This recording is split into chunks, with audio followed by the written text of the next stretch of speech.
জন্মদিন মানেই তো আসলে হয় যে একটা বছর চলে গেল জীবন থেকে।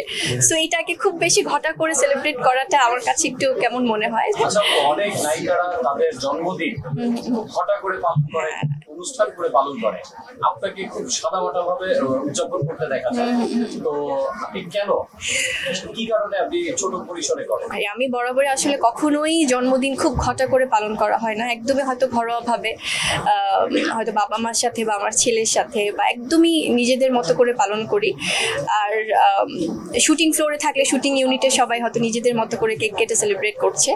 তো আমার আসলে কখনোই আমার কাছে মনে হয় কি, হ্যাঁ কখনো না কখনো তো হয়তো ঘটা করে পালন করা হবে, যেখানে আমি ইন্ডাস্ট্রির সবাইকে পাবো। তো আছে না অনেক সময় সবাইকে হয়তো একসাথে করতে পারছি কিনা, বা কেউ মন খারাপ করছে কিনা, কেউ থাকতে পারছে কেউ পারছে না, অনেকে হয়তো ব্যস্ত, বা তো ওইসব কারণে আসলে আমার কাছে মনে হয় যেদিন সবাইকে একসাথে করতে পারবো তখন হয়তো ওরকম করে প্ল্যান করবো। আর জন্মদিন মানেই তো আসলে হয় যে একটা বছর চলে গেল জীবন থেকে।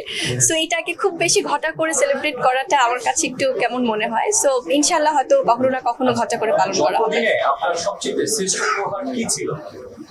অবশ্যই আমার সন্তান শেহজাদ খান বীর, ওর শুভকামনা। কারণ ও এখন এত ছোট, বাট তারপরও যে সে নিজের মতো করে ফিলটা বোঝাতে পারে আমাকে, বা ট্রাই করে, বা তার মতো করে ইমোশনটা আমাকে বোঝাতে চায়, এটা এখন পর্যন্ত শ্রেষ্ঠ পাওয়া আমি বলবো। আর এছাড়াও আমার জন্মদিনে যেভাবে আমার শুভাকাঙ্ক্ষী বা আমার চলচ্চিত্র পরিচালক, প্রযোজক, আমার সহশিল্পী, আপনারা সাংবাদিকরা যেভাবে আমাকে ভালোবাসা দেন, এর থেকে আসলে বেশি পাওয়া আমার মনে হয় যে এই জীবনে আর দরকার নেই।